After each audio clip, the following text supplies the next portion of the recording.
안녕하세요. 오늘 포스트 코로나 2탄을 준비해 왔습니다. 오늘은 혁신적 미래 기술, 세상을 바꿀 미래 기술 9가지 중에 제가 고른 3가지, 그중 2번째 시간. 제목은 바로 디자이너 베이비입니다. 전 저녁으로 떡볶이 먹는 중이에요. 떡볶이 맛있겠다. 나도 떡볶이 진짜 좋아하는데. 저 아직 점심 저녁 다 안 먹어가지고 방송 끝나고 뭘 먹을까 고민되네요. 떡볶이 맛있겠다. 떡볶이 저희 집 앞에 맛집이 생겼더라고요. 떡볶이 먹을까?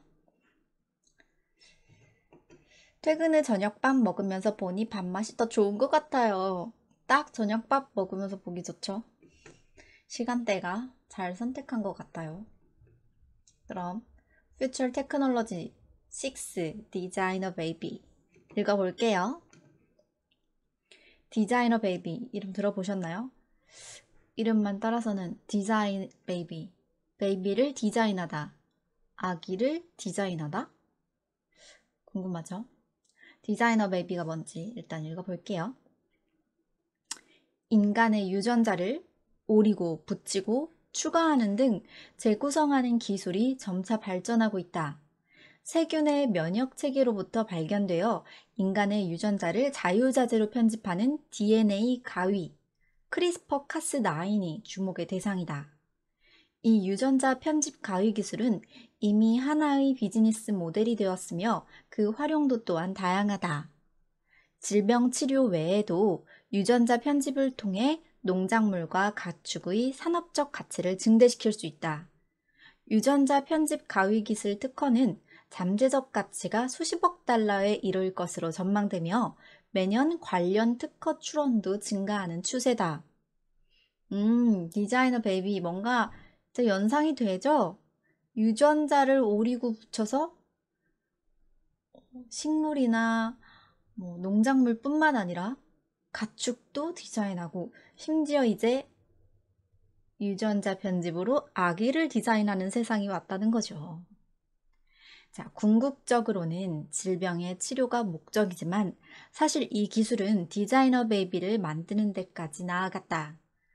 2018년 11월 26일 중국 남방과학기술대학교 허젠쿠이 교수가 유전자 편집으로 맞춤형 아기, 즉 디자이너 베이비를 탄생시켜 세상을 깜짝 놀라게 했다. 이미 2018년에 깜짝 놀라게 했어요. 허젠쿠이 교수는 유전자 가위 크리스퍼 카스9으로 에이즈 저항력을 갖도록 CCR5라는 유전자를 편집한 배아를 만들었고 이 배아를 착상시켜 중국 부부가 딸 쌍둥이를 낳았다. 당시 쌍둥이의 아빠는 에이즈 양성, 엄마는 음성이었다. 이러면 정말 아기를 낳을까 말까도 고민될 것 같아요. 에이즈에 걸릴 가능성이 없도록 유전자 편집 배아를 만든 것인데 의도와 절차, 결과 모두가 격렬한 논란의 대상이 되었다. 이런 경우라면 의료적인 어떤 형태를 띄었다고 봐도 무방하지 않을까요? 지금 유전 암호를 이해하고 편집하는 기술은 발전해 인위적으로 유전자 코드를 조작해 맞춤 설계한 아이를 만들어낼 수 있는 수준에 이르렀다. 동물을 복제하고 인간과 동물의 교잡종인 키메라를 만드는 것도 가능하다. 그러나 이런 문제들은 예외 없이 윤리적 문제에 맞닥뜨리게 된다. 유전자 편집은 어디까지 허용되고 어디부터 막아야 할까? 허젠쿠이 교수는 기술을 이용해 선한 일을 했을 뿐이라고 주장했다. 부모가 건강한 아이를 임신할 수 있게 도와달라는 요청을 수락했고 덕분에 에이즈 환자인 아버지는 다시 살아갈 희망을 찾았다는 것이다. 그의 말처럼 사망 확률이 높은 에이즈에서 인간을 구하고 부모에게 아기를 안겨주었는데도 논란의 여파가 큰 것은 무슨 이유 때문일까? 그렇다면 인간 복제도 가능하다는 말인데 솔직히 문명의 발달이 무서워지기도 합니다. 그쵸? 인간 복제는 이미 가능하다고. 발달해서 인간 복제를 하는 게 아니라 이미 그 기술은 있다고 알고 있죠. 문제는 인간의 배아 단계에서 유전자를 편집했다는 점이다. 배아 단계에서의 조작은 변형된 형질이 후세에까지 전해질 수 있음을 의미한다. 실제로 허 젠쿠이 박사의 유전자 조작으로 아기들의 지능이 높아진 반면 다른 바이러스 감염으로 인한 사망 위험도 높아졌다. 또 표적 이탈 효과의 모자이크 현상으로 인해 예상치 못한 결과를 초래했다는 지적이 있다. 이 쌍둥이는 이제까지 인류의 유전자 풀에 나타난 적 없는 돌연변이를 지닌 인체 실험의 희생자가 되었다는 것이 공격의 주된 내용이다. 실제로 유전자 조작을 통한 돌연변이에 대한 부작용을 완벽하게 알지 못하는 상황에서 이를 함부로 시도하는 것은 매우 위험한 일이기에 우려가 크다. 어디선가 내 자신과 똑같은 인간이 복제가 된다면 정말 무서울 것 같네요. 어딘가 살고 있다면 복제가 되면 편할 것 같기도 한데 나 대신 일 시키고 근데 걔도 밥 먹여야 되는 건가? 인간 복제는 이미 성공했지만 사용 못하는 상태 라고 합니다. 진영님께서. 동물들 복제는 많이 했잖아요. 그쵸? 인간 복제도 가능하다고 합니다. 유전자 조작과 편집이 갖고 있는 문제들. 디자이너 베이비를 만드는 목적은 질병 없이 원하는 기능을 가진 유전적으로 강한 인간을 만드는 데 있다. 유전자의 무작위성에 의존하지 않고도 건강하고 키가 크며 똑똑하고 정서적으로 안정감 있는 아이를 만들 수 있다. 그러나 앞서 지적했듯이 여기엔 여러 가지 논란거리가 존재한다. 내가 부모라면 안전하기만 한다면 시도해보고 싶을 것 같아요. 왜 저희 어머니도 저하고 동생 비교하면서 둘이 딱 섞어놨으면 좋겠다 말 많이 하거든요. 그럼 태어나기 전부터 원하는 유전자, 질 좋은 양성의 유전자만 이렇게 데려다가 완벽한 아이를 만들 수 있다면 좋지 않을까요? 황우석 박사, 오랜만에 들어보는 이름이네요. 우선 배아를 인간으로 인정하느냐 아니냐의 문제가 있다. 그리고 유전자 편집 기술로 신만이 가능한 영역에 도전함으로써 지구촌에 존재하지 않았던 생명체를 탄생시킬 가능성도 배제할 수 없다. 영화나 책으로 만난 프랑켄슈타인의 이야기를 떠올려보자. 우리가 예측하지 못한 미지의 생명체를 만들어내는 실수를 하지 않는다는 보장은 없다. 그러네요. 그런 끔찍한 생명체가 태어나면 이거를 생명체로 인정해 마라. 죽여 살려. 근데 내 맘대로 죽이고 살릴 수 있나? 인간이 인간을 죽이는 건 살인이니까 함부로 탄생시키는 것도 위험한 일이네요. 슈퍼베이비에 대한 연구를 진행한다는 소문 아닌 소문도 있다고 합니다. 디자이너 베이비가 한마디로 슈퍼베이비인 것 같아요. 이제 다른 말로 쓰인 것 같아요. 이미 탄생시켰고 그뿐 아니다. 인류는 항상 유전적 차이로 어려움을 겪었다. 특히 이 차이는 인종 문제로 불거져 종종 계급 차이에 반영된다. 그렇다면 우생학적 유전 형질을 만들어서 계승시키려는 유전자 조작은 인종 문제를 해결하기 위해 애써왔던 인류의 모든 노력을 부정하는 것이 될 수도 있다.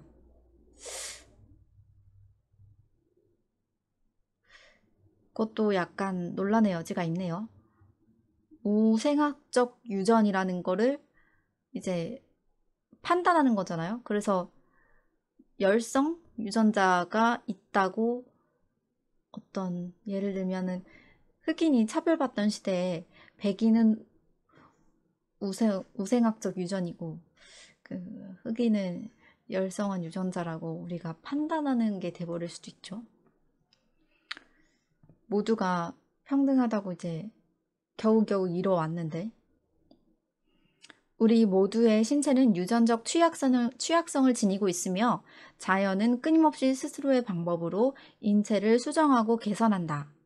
인류는 과학기술 발전 덕분에 생명작용을 의도적으로 진화시킬 수 있는 능력을 가진 시대로 진입하고 있다. 크리스토퍼 다 유전자 편집 기술은 유전자 질환을 지니고 태어난 아이나 그 부모 혹은 나중에 유전적 질환에 걸릴 사람들에게는 건강하게 살 수 있는 기회를 줄 수 있다.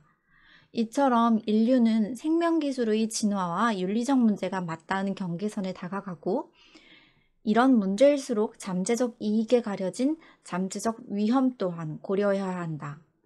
유전자 편집 기술이 인간에게 광범위하게 사용되기까지 수많은 법률적, 정치적, 기술적, 윤리적 장애물들이 있을 것이다. 과학기술 전문가를 비롯해 법과 제도, 윤리적 문제를 다루는 이들 사이에 논의가 필요하다. 그리고 이런 변화들이 초래할 미래 사회에 대한 개인, 기업, 정부가 어떻게 대응할지에 대해서도 고민해야 한다. 아마도 이미 상용화된 뒤에나 법률적인 제도가 마련되지 않을까 나는 그렇게 생각하는데 늘 한 발 늦잖아요. 아직 상용화되지도 않은 거를 뭐 헌법으로 제정한다 이런 일은 없을 것 같아. 안 그런가요? 그럼 좋을 것 같지만 그렇게 되면 모든 인간은 특성이 없는 로봇 같은 존재가 되지 않을까요? 그럴 수도 있죠. 다 잘해. 다 예술적으로도 뛰어나고 수학, 과학 이런 것도 잘하고 성격도 좋고 키도 크고 그러니까 각각 인종별로 좋은 점은 다 갖다 붙일 수도 있고 특징이 없어질 수도 있겠다. 열성 유전자 불쌍함. 진짜 열성 유전자로 판별돼서 뭐 이제 더 이상 황인종은 나오지 않는다 이러면 갑자기 엄청 나는 열성 유전자를 갖고 이 세상을 살아가는구나 생각될 것 같아요. 근데 또 막상 내 아이를 그렇게 할 수 있다면 안정성만 있다면 또 가만히 있을 부모들이 아니죠. 은하 영웅전설이라는 소설에서는 열성 유전자 배제법을 적용된 미래 사회의 모습을 그리기도 했답니다. 은하 영웅전설? 오, 재밌겠다. 그거는 어떤 해피엔딩이에요? 배드엔딩이에요? 아마도 배드엔딩 아닐까? 항상 유전자 조작 해가지고 뭐 태어난 뭐 그런 사회가 됐을 때 해피엔딩인 상황은 많이 못 봤던 것 같아요.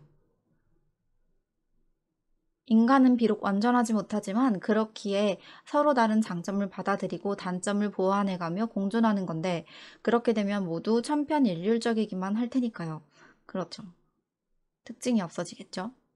고대사를 돌아본다면 인간이 인간을 죽이는 건 범죄가 아니었지만 사회를 운영하다 보니 약한 사람 또한 구성원으로서 필요하다 보니 보호하기 위한 법이 생기면서 살인이란 정의가 생겼다고 보는 철학자도 있답니다. 진짜 이건 처음 듣는 얘기네요.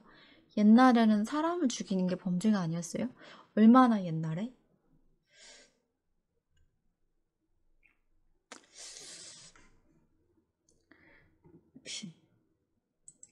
논쟁거리가 많은 주제였습니다. 어제 예고했던 냉동인간. 누구 냉동인간. 굉장히 관심 가는 주제였어요. 냉동인간 영화에서 한 30년 전부터 많이 나왔잖아요. 근데 이게 상용화된다고 하면서 주제를 읽는 순간부터 흥미로웠죠.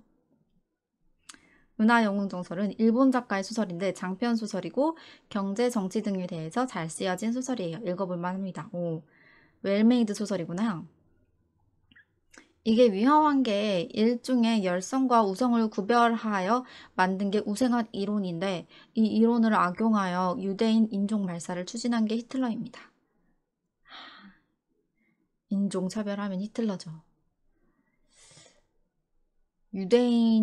히틀러가 생각하기에 유대인은 상당히 열성이었나 보죠.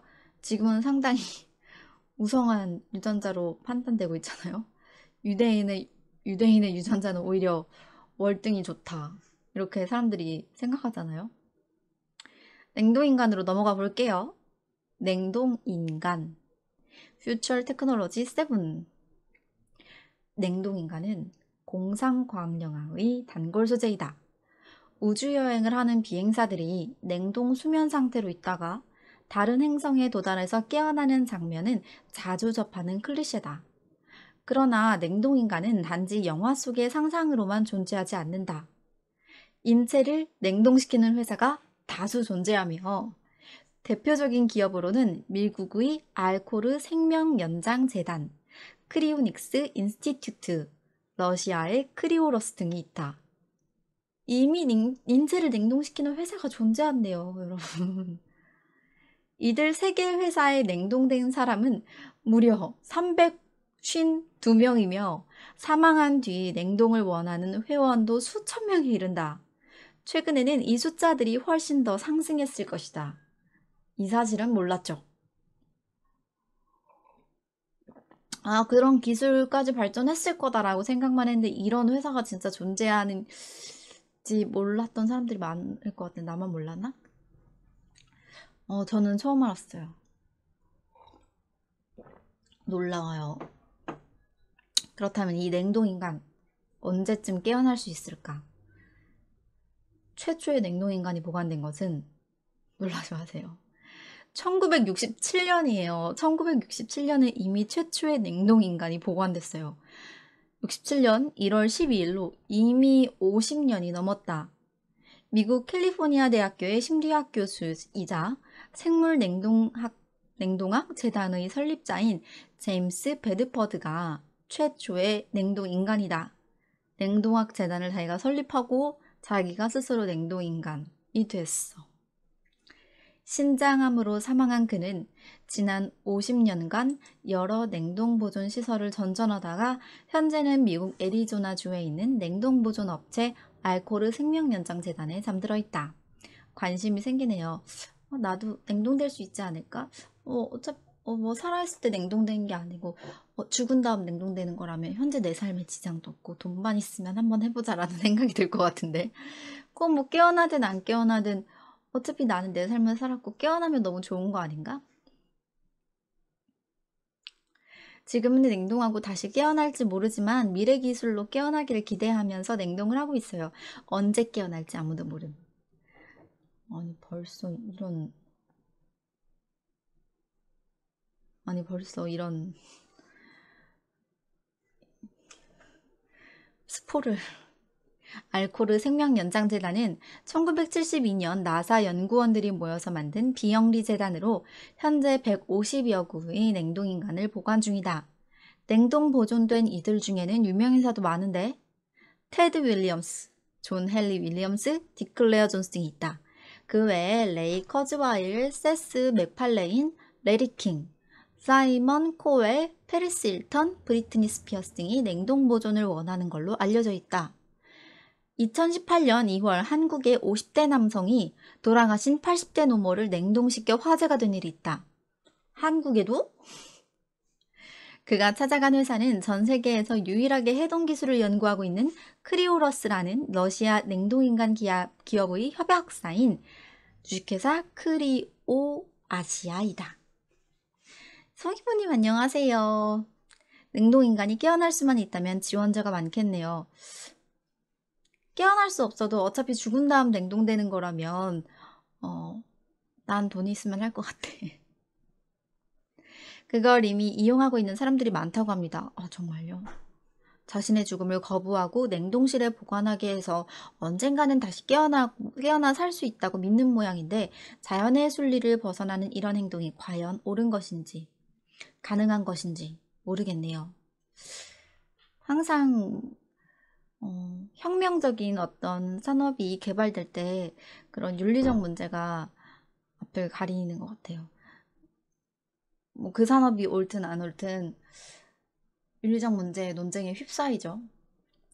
근데 우리가 옳다고 생각하든 옳지 않다고 생각하든 이 책에서는 이게 이제 활성화가 되고 있고 활성화가 될 거다 라는 거죠. 자연의 순리를 벗어난 거는 이미 생명 연장 기술이 들어갈 때부터 자연의 섭리를 벗어난 거 아닐까요? 이런 생각도 들어요, 저는.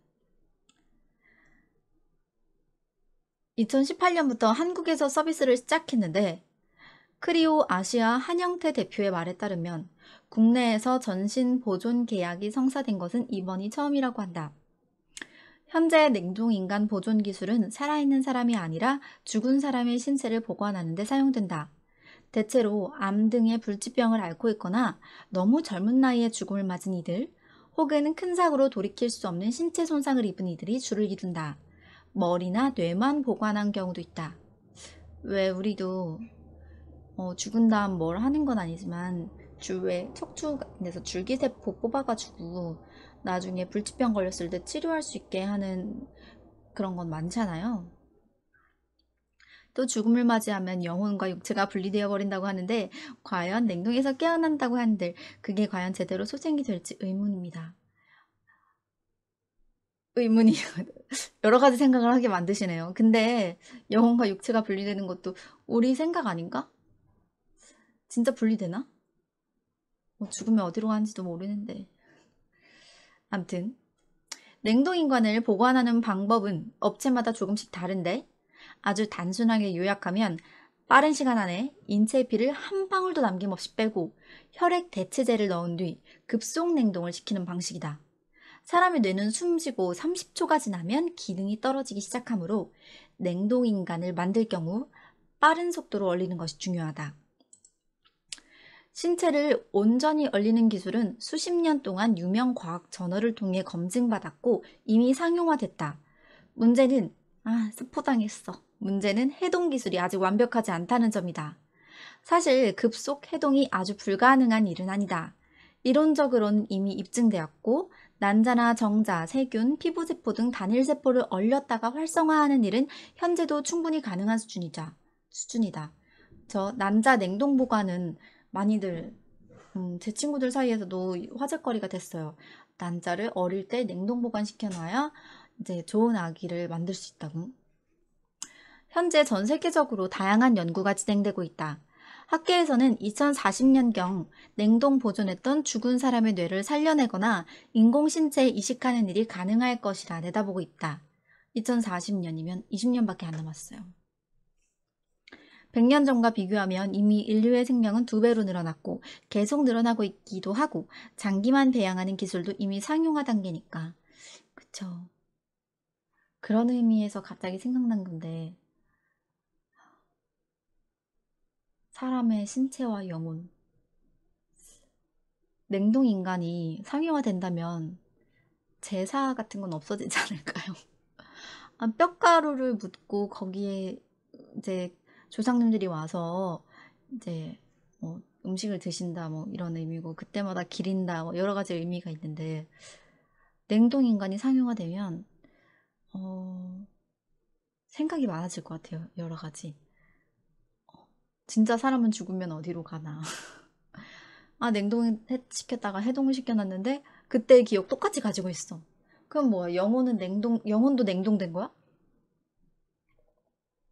오늘의 주제는 생명공학과 철학이 결합된 굉장히 심오한 주제인데요. 생명공학 자체가 항상 윤리적 문제에 휩싸이니까 어찌됐든 내가 가진 소신은 무엇인가, 어떤 생각을 가지고 있냐, 이게 옳으냐 그르냐를 이렇게 사람마다 판별하는 기준이 다르고 생각하는 게 다르니까 그렇게 되는 것 같아요. 저는 기독교 신앙을 가진 자로서 내세의 삶은 오직 하나님의 심판에 의해 결정된다고 믿고 있어 저런 삶이 유지된다고 믿어지지는 않지만 저자의 주장은 굉장히 흥미롭군요. 재홍님의 말투도 굉장히 흥미로워요. 저자의 주장. 이 책의 저자의 주장. 맞다. 책의 저자 나는 이자를 처형하라. 저자를 구속시켜라. 이럴 때 이자 저자 하는 줄 알았어. 냉동인간의 영혼도 냉동시킬 수 있나요? 냉동인간이 만약에 얼렸다가 해동시켜. 그랬는데 그 사람의 말을 들어볼 수 있겠잖아요. 그러면은 해동시켰는데 나 100년 동안 내 영혼으로 여기저기 다니면서 뭐 재밌는 것도 많이 보고 내 이제 후세들이 커가는 것도 다 봤다 이러면은 영혼과 신체가 분리되는 거고 아니면 그때 기억 거기서 끊겼다가 딱 다시 생겨나 나는 죽었을 때 그 기억이 마지막이고 지금 다시 깨어났다 눈 깜빡하니까 200년이 지나 있다. 이러면은 신체와 영혼이 분리되었다고 생각하는 건 좀 무리가 있지 않을까.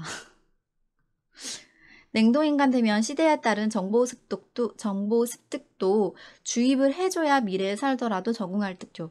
그렇죠. 이제 200년, 10년, 20년이 다르게 이제 변화가 일어나는데, 왜 사람들이 그러잖아요. 군대만 갔다 와도 세상이 변해 있다고. 고작 2년 갔다 왔는데 세상이 변해 있다 그러잖아요. 10년이면 강산이 변하고. 근데 막 100년, 200년 지나왔어. 그러면은 자살할 수도 있을 것 같고. 그러니까 책의 저자를 말하는 건데 나는 저자를 처형하라 이런 거 말하는 줄 알았어. 영혼은 생태로 있는 건가요? 육체만 동태가 되는 건가? 저한테 모르시는 거예요? 저는 모르죠. 아직 전 영혼이 분리되는 경험을 해본 적이 없어서. 데몰리션 맨이란 영화가 있죠. 데몰리션 맨? 한번 나중에 검색해 볼게요. 데몰리션 맨. 자, 이 철학적 주제에 대해서도 책에서도 다루고 있습니다. 삶과 죽음의 섭리를 거스르는 선택. 죽지 않고 건강한 모습으로 영원히 살고 싶다는 마음은 어쩌면 인간의 본능일지도 모른다.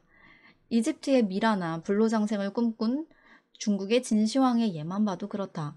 이루지 못할 꿈, 허황된 욕망으로 치부하던 이 일이 어쩌면 가능해질지도 모른다.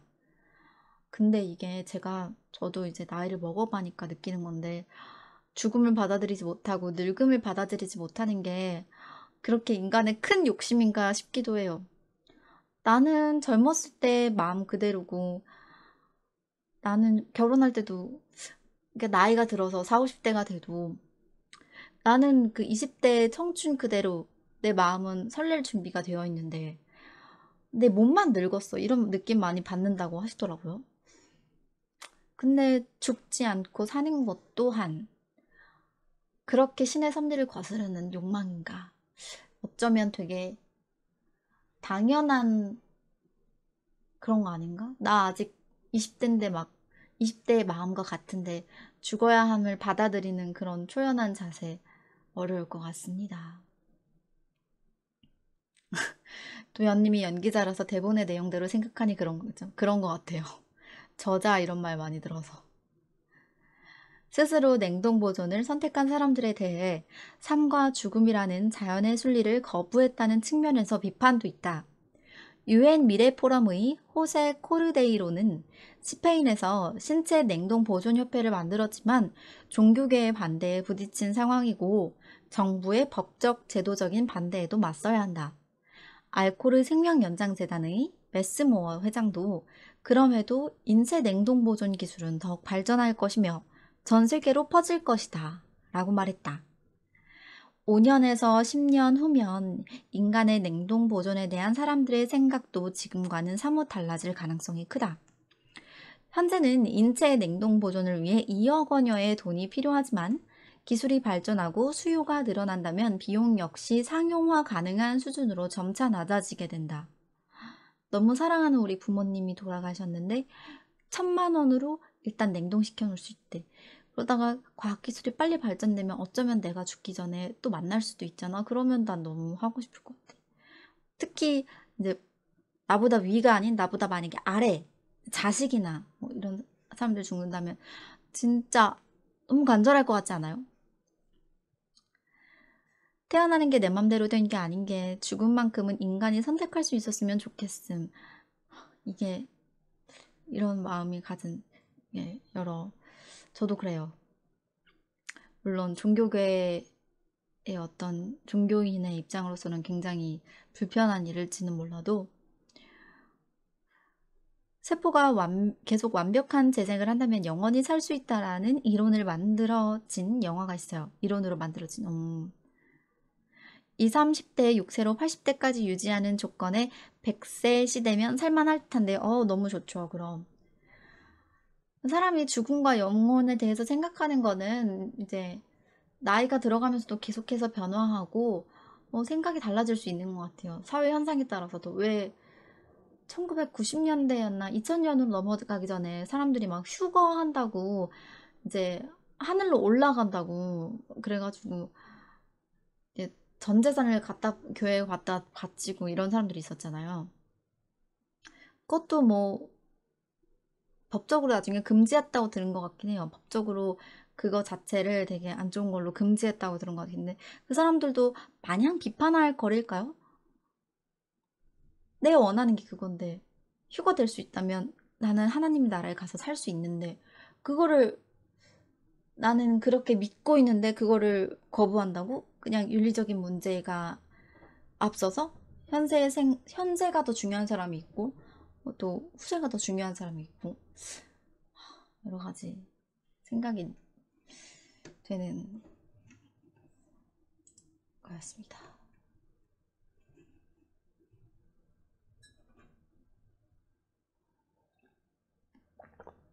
재밌네요. 1999년에 휴거 기다리는 사람 많았죠. 땡 치자마자 반응이 되게 무겼을 것 같아. 그 휴거 된다는 시간 땡 치자마자 딱 아무 일도 일어나지 않아. 아무것도 올라가지 않아. 그럼 이제 내 전 재산 돌려줘 이거 되는 건가? 자, 이제 본문에 있는 글 중에 한 3개 정도만 읽어볼 거예요. 일단 첫 번째, 부를 창출하는 방법의 변화. 코로나19 이후에 거대한 부의 이동이 시작되었다. 항공산업, 여행과 관광산업, 호텔, 컨벤션 이벤트, 스포츠산업, 예식장, 장례식장, 학교와 학원, 쇼핑몰, 백화점, 마트 같은 곳에서 돈이 빠져나와 황급히 다른 곳으로 이동하고 있다. 한참 코로나19 성행했을 때 쇼핑몰 같은 데 가면은 사람 없었죠. 놀이공원에도 사람이 없고. 역사상 가장 큰 부의 이동이 예상된다. 개인에게도 부의 이동 기회가 왔다. 거대한 부의 이동이 마지막으로 폭발할 곳은 온라인이다. 코로나19로 인해 사람들이 집에 있는 시간이 늘면서 콘텐츠 비즈니스가 성장하고 있고 좋은 콘텐츠를 가진 사람이라면 가치를 인정하고 돈을 벌 기회가 늘어난다. 우리는 누구나 지식근로자의 능력을 활용해 콘텐츠를 만들 수 있는 능력을 갖고 있다.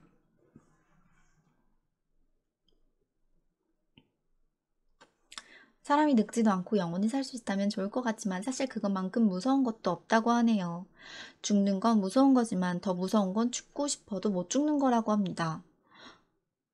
맞아요. 드라마 도깨비에서도 죽지 않고 500년 동안 사는 거는 그 자체로 벌을 받는 거라고 그러더라고요. 인스타 답장? 휴가 사태는 1992년도에 있었습니다. 그렇군요. 99년도가 아니라 92년도라고 합니다. 92년도. 태어나기 전이다. 우리는 누구나 지식근로자의 능력을 활용해 콘텐츠를 만들 수 있는 능력을 갖고 있다. 자신의 일상을 담은 글, 콘셉트가 담긴 글, 이미지나 비디오, 오디오를 활용한 영상 콘텐츠를 편집해서 온라인에 공개해보자. 다양한 플랫폼이 있으므로 어디든 좋다. 반짝이는 아이디어로 개성 있는 콘텐츠를 제작해 올린다면 사람들의 호응을 얻고 수익도 얻을 수 있다. 우리는 모두 신세계의 콘텐츠 제작자가 된다. 당신이 아는 것을 공유하고 그것을 실제 문제를 해결하는 데 사용함으로써 창출된 부의 일부를 자신에게로 이동시켜야 한다. 미래의 부는 콘텐츠를 중심으로 움직인다. 두 번째 챕터, 돈의 미래, 현금의 종말이 다가온다. 앞서 말했던 챕터는 약간 유튜브 같은 걸 얘기하는 거겠죠. 다음 세대 아이들은 돈이 무엇인지 모르게 될 것이다. 2015년 애플의 CEO 팀 쿡은 아일랜드의 한 대학교에서 이렇게 말했다. 핀테크의 발달로 현금을 이용하지 않는 시대가 올 거라는 이야기다. 당시만 해도 혹시 애플페이 홍보를 위한 전략적인 사전 작업인가 하는 의심에 그의 말을 액면 그대로 받아들이지 않는 이들이 많았다. 하지만 얼마 지나지 않아 실제 생활에서 현금 사용 비중은 눈에 띄게 줄었다. 지갑을 열고 지폐 한 장을 꺼내보라. 지폐는 물리적으로 실제하며 당신은 그것을 손에 집어들고 10,000원의 가치가 있다고 확신한다. 하지만 이렇게 물리적으로 만져지던 종이동과 동전이 사라질지도 모른다. 몇 년 안에 지갑이 없어지고 우리는 가상화폐만 사용할 수도 있다. 자, 지갑에서 지폐나 동전을 꺼내 물건값을 지불했던 게 언제인지 기억하는가? 최근 1년간 현금으로 물건을 샀던 적이 몇 번이나 있었는지 그 횟수를 가늠해보자. 보자. 길거리에서 붕어빵 사 먹을 때, 발렛비 낼 때? 그거 외에는 진짜 현금 사용 잘 안 하는 것 같아요. 마트에서 장을 보거나 택시를 타거나 쇼핑몰에서 물건을 살 때 우리는 현금을 단 한 푼도 들고 가지 않는다. 실제로 외국에서는 우버와 리프트를 사용하면 지갑 없이 도시를 돌아다닐 수 있다. 아마존고나 우버이츠처럼 계산원이 없는 매장도 점점 늘어나는 추세다. 이미 우리는 저 같은 경우는 카드 지갑만 들고 다니거든요. 갑자기 이제 현금이 필요하다 그러면 굉장히 당황스러울 때가 많아요. 단돈 500원도 없을 때도 있고.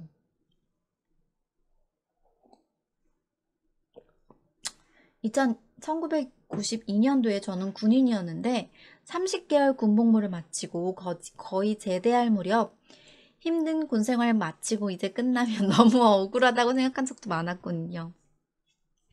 진짜 억울할 것 같아요. 그래서 그때 학교도 안 가고 잘 다니던 직장도 때려치고 이런 분들이 있었다 그러던데. 전 책으로 보는 설명이 편한데 요즘 영상으로 사용 설명서 만든 게 많아서 불편해요. 나도.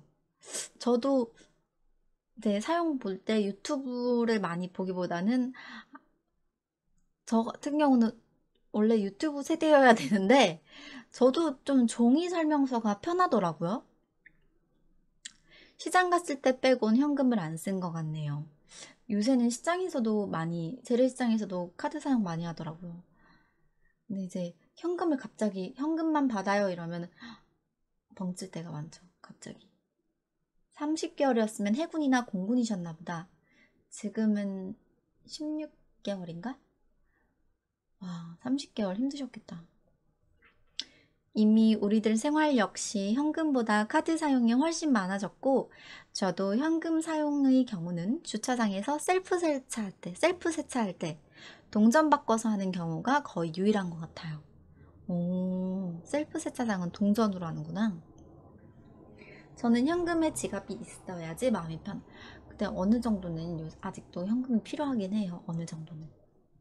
갑자기 현금만 받는다 그러면 되게 계좌이체 안 돼요? 그러죠. 마치 내가 진상이 된 느낌. 자, 프랑스 법원 비트코인을 돈으로 인정하다. 2020년 2월 프랑스 랑테르 상무법원이 비트코인을 돈으로 인정했다. 2020년 2월에 갑자기 비트코인 상승했겠는데? 주가 상승했겠는데? 여기엔 비트코인이 법정 화폐처럼 개별화할 수 없는 대체 가능하고 상호 교환이 가능한 자산이라는 법원의 판단이 깔려 있다. 이러한 판결은 이번이 처음이며 이로 인해 비트코인을 화폐나 금융자산으로 간주하게 되는 만큼 시장에서 여러 파급 효과가 생긴다. 프랑스 암호화폐 거래소인 페이미엄과 암호투자회사 비트스프레드 사이에서는 암호화폐에 대한 소유권 분쟁이 있었다. 2014년 페이미엄은 비트스프레드에게 1000비트코인을 대출해 주었다. 그런데 2017년 비트코인에서 하드포크로 비트코인 캐시가 생겨나며 비트스프레드는 대출한 1000비트코인뿐 아니라 새로 생성된 비트코인 캐시 1000개를 추가로 보유하게 됐다. 이에 따라 두 회사는 시가 약 35만 달러에 달하는 비트코인 캐시의 소유권을 놓고 다툼을 벌여왔다. 이 사건을 두고 프랑스 법원은 비트코인 대출을 소비자 대출로 인정했으며 해당 비트코인 캐시는 비트스프레드 소유라고 판결했다. 이러한 판결로 비트코인은 돈과 마찬가지로 대체 가능한 자산이라고 결론 지어졌다. 저는 가상화폐, 비트코인은 딱히 손을 안 대는데 와, 그때 엄청 났겠네요.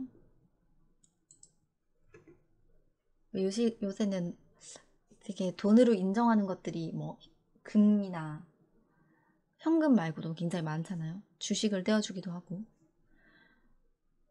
뉴스에서 봤던 것 같아요. 요새 이제 설날 용돈으로 주식을 준다고. 요즘은 셀프도 카드 넣고 하는 것도 많아졌어요. 그럴 것 같아요. 셀프 세차장. 그 당시 육군 30개월, 해군은 32개월, 공군은 35개월. 와, 지금은 20개월인데 최종적으로 18개월로 단축하기로 했다고 합니다. 에세이 책 써보려는데 참고할 만한 책 추천해보세요. 제가 겪은 일 에세이로 쓰려고 합니다. 그러면은 에세이 베스트셀러 한번 보시면 될 것 같아요. 교보문고 같은 데 가서 에세이 쭉 있는데 저는 94년 입대 때 육군 26개월이었는데 26개월? 비트코인 아직은 참 불안한 자산인 듯. 그쵸? 93년 육군 26개월, 행군 28개월, 공군이 30개월로 바뀌었죠. 빠삭하신데요? 에세이는 제가 이게 지금 생각나는 게 없네요. 더 이상 돈을 찍어내지 않는 덴마크. 돈이란 건 이제 현금. 스웨덴, 노르웨이에 이어 덴마크는 2016년 12월 31일을 기점으로 화폐 발행을 공식 중단하고 핀란드를 비롯한 다른 나라에 아웃소싱하기로 했다. 새 지폐나 동전에 대한 사회의 수요가 계속 감소해왔고 향후 수요가 늘지 않을 것이라고 판단했기 때문이다. 지폐를 생산하기 위해서는 인쇄 시스템을 마련해야 하는 등 비용이 든다. 그 비용을 줄이겠다는 것이다. 최근 덴마크에서는 신용카드 및 휴대폰 결제 등 결제 사용의 급증으로 현금 사용이 꾸준히 감소했고 심지어 노숙자도 현금 대신 모바일페이로 기부를 요청할 정도라고 한다. 그리고 고액 지폐는 도난의 위험이 있을 뿐 아니라 각종 범죄에 악용되는 일이 많아 사실 각국 중앙은행의 골칫거리였다. 이를 해결할 적절한 대안이 있다면 굳이 마다할 이유가 없는 것이다. 덴마크의 경우 대표적인 복지국가이기에 사회복지제도를 유지하기 위해서는 그만큼의 자산이 필요하고 이를 세금으로 충당해야 한다. 그런 면에서 볼 때 전자결제 방식은 탈세를 막거나 지하경제를 축소하는 데 도움이 된다. 덴마크 금융 서비스 기관인 유크레딧의 경제 전문가 요한 율 옌센은 짧은 시간 안에 이루어지지는 않겠지만 우리는 이미 캐시프리 존으로 이동하고 있다고 말했다. 인도 모바일 결제 시장의 부상. 인도의 나렌드라 모디 총리는 2016년 탈세와 부패를 방지하는 등 지하경제를 축소하기 위해 캐시리스 사회를 선언했다. 그리고 고액 지폐의 사용을 전면 금지하여 시중에 유통되는 현금의 86%를 회수했다. 물론 갑작스런 화폐 개혁의 충격으로 초반에는 부작용이 있었다. 하지만 시간이 흐르면서 모바일 결제 시장이 급성장하고 떨어졌던 경제 성장률도 꾸준히 상승하며 안정세를 찾고 있다. 스마트폰 사용자 수가 늘어난 것도 시장이 성장하는 데 큰 영향을 미쳤다. 현재 인도의 스마트폰 사용자 수는 3억 9천만 명에 달하며 이는 미국의 사용자 수를 넘어선 수치다. 시장 조사업체인 이마케터는 2022년에는 인도의 스마트폰 사용자가 4억 9천만 명으로 늘 것으로 전망했다. 인도의 모바일 결제 시장이 급성장하자 세계적인 투자자나 기업들이 경쟁적으로 인도에 진출하고 있다. 미국의 투자가인 워런 버핏의 버크셔 해서웨이가 인도 모바일 결제 시장에 투자하기 시작했으며 구글, 페이스북, 소프트뱅크 등 글로벌 기업들이 앞다퉈 인도 시장으로 진출했다.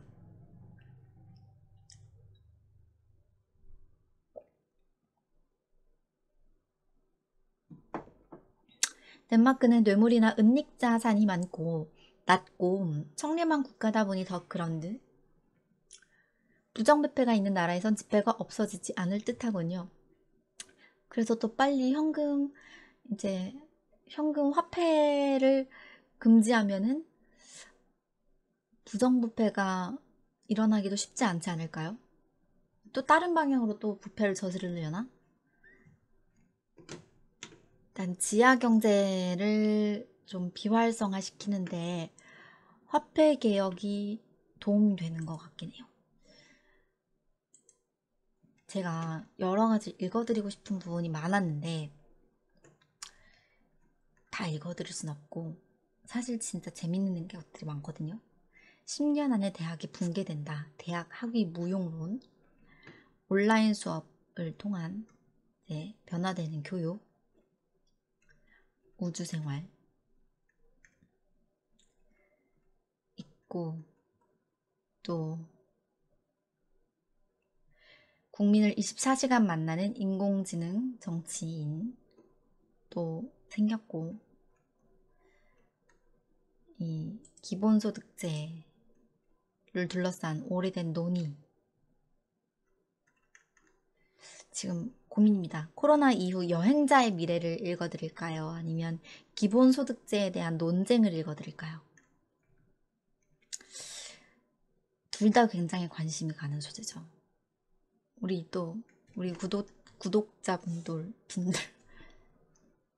구독자분들 여행에 관심 많으시잖아요. 언제 여행 갈 수 있나? 코로나19 이후에 이거를 기본소득제 재밌는데 이것도 하고 싶은 거 읽어주세요. 그러면 기본소득제를 여러분들이 읽으세요.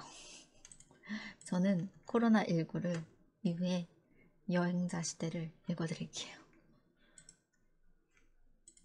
자, 코로나19 이후 여행자의 미래.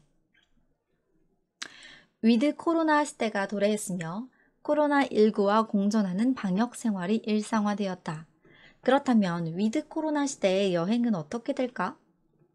CNN이 분석한 코로나19 이후 여행 트렌드는 크루즈와 같은 단체 여행이 축소되고 여행지에선 방역과 소독이 상시 존재하며 공유경제의 서비스 하락으로 에어비앤비 같은 숙소보다는 호텔로의 쏠림이 강화될 것으로 내다봤다.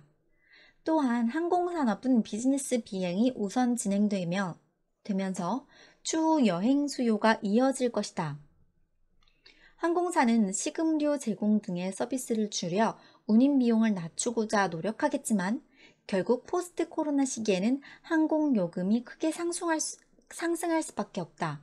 왜냐하면 열 감지, 항공기 소독 등 방역 유지 비용이 추가되기 때문이다. 그렇대요. 코로나가 끝나도 방역 비용 때문에 우리는 비행기 값이 떨어지지 않을 거래요. 코로나19 시대의 여행 트렌드 SAFETY, safety 무슨 뜻이죠? 한국관광공사 safety에 추려진 약자의 뜻 알아볼게요. 19 시대의 여행 트렌드로 safety를 선정했다. 안전인식이 여행 트렌드로 새롭게 바뀌고 있다고 본 것이다. S는 가까운 거리 여행, short distance를 뜻한다. 일례로 경기도 양평구는 지난 3월 두물머리와 세묘원 등을 찾는 관광객이 전년 대비 35%나 증가했다고 발표했다. 가까운 지역의 당일치기 여행을 즐기는 이들이 늘어났기 때문이다. A는 야외 활동을 의미한다. 액티비티. 감염병 전문가들은 비말을 통해 전파되는 코로나19의 특성상 실내 활동은 위험하다고 강조하고 있다. 따라서 다양한 야외 체험 활동 등 사회적 거리두기를 지키기 쉬운 활동 위주의 여행이 늘어나는 추세다. F는 단체 여행보다는 서로의 건강 상태를 잘 알고 있는 가족 단위 패밀리 여행의 증가를 의미한다. E는 청정지역 에코 에어리아를 나타낸다. 청정 지역에서 가족끼리의 야외 활동이 많아진 만큼 캠핑이 큰 인기를 누리고 있다. T가 의미하는 인기 관광지, 투어리스트 사이트의 인기는 주춤했지만 확진자 수가 줄어든 시점에서는 다시 활기를 띠었다. Y는 아직이라는 뜻을 가진 키워드 yet을 의미한다. 국내 여행의 수요가 서서히 늘어나고는 있지만 예전 수준은 아니다. 하지만 많은 사람이 여전히 여행을 갈망하고 있다. 나도. 참 재밌는 세계가 되긴 했어요. 상상과 영화와 애니에서 보던 걸 실제로 보는 날이라서 재밌어요, 저는. 저도요. 1부, 2부, 이미 2부예요, 서정수님. 더 이상 부를 나눌 수가 없습니다. 앞산, 뒷산, 옆 동네 놀러 갔다 오기. 그쵸? 가까운 거리 놀러 갔다 오는 게 요새 트렌드긴 해요. 전신 살균 기기에서 면역 여건까지 공항의 미래. 세계 여러 나라의 공항들은 정부 지침에 따라 필수 여행자들에게 적용해야 하는 조치를 마련한 상태다. 우선 공항 전체에 보급된 손재 정책, 각 터미널마다 사람들을 균등하게 배치하려는 노력, 1에서 2m의 거리두기 등이 여기에 포함된다. 미국의 도로교통안전국 공식 지침을 보면 보안 검색 전후로 20초간 손을 씻어야 한다. 홍콩 국제공항에서는 전신 살균 기기를 시험 중이다. 이 기기는 세균과 바이러스를 죽이는 액체를 피부와 옷에 뿌려 40초 안에 살균할 수 있다. 또한 주변을 돌아다니면서 자외선으로 살균을 하는 자동 청소 로봇도 운행 중이다. 비슷한 종류의 로봇이 임시로 만든 병실에서 사용된 바 있다. 그 외 전자 체크인 시스템을 갖고 있는 공항에서는 불필요한 접촉을 피하기 위해 승객들에게 가급적 전자 체크인 시스템을 사용할 것을 권하고 있다.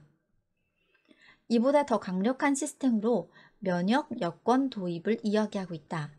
백신이 없는 상황에서 이건 아직 백신이 없을 때예요. 경제활동이 시작되었고 자유롭게 어딘가로 이동하고자 하는 욕구도 강해지고 있기 때문에 코로나19 항체를 가진 사람과 그렇지 못한 사람을 구분하는 면역 여건이 도입된다는 것이다. 이와 관련한 기술적인 시도는 이미 진행 중이다. 영국의 온파이도와 요티, 독일의 아이디나우 등 몇몇 기술 기업들은 면역 여건의 주목에 관련 기술을 개발하고 있다. 라고 합니다.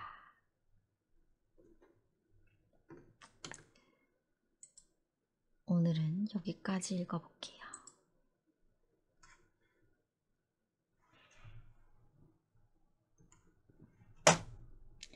여러분, 우리 코로나19가 빨리 끝나도록 기도하며 방역을 철저히 합시다. 빨리 놀러 가고 싶네요. 글 읽으니까. 오늘 함께 해주셔서 감사합니다. 안녕. 너무 갑작스럽게 끝인가? 어떻게 끝내야 될지 매번 고민돼요. 오늘 여기까지 하겠습니다. 함께 해주셔서 정말 감사합니다. 김주희님, 진영님, 요한님, 서정수님,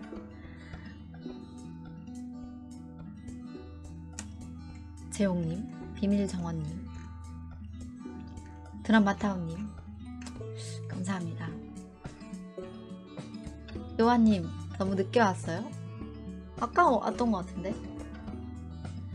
민무님 함께 해주셨군요. 가비님 안녕하세요. 승룡님도 보고 계셨군요. 방금 왔어요? 이다은 끝 갑자기 끝났어요. 앞으로 끝날 때 어떻게 끝날지 한번 생각해 볼게요. 어떻게 끝날까?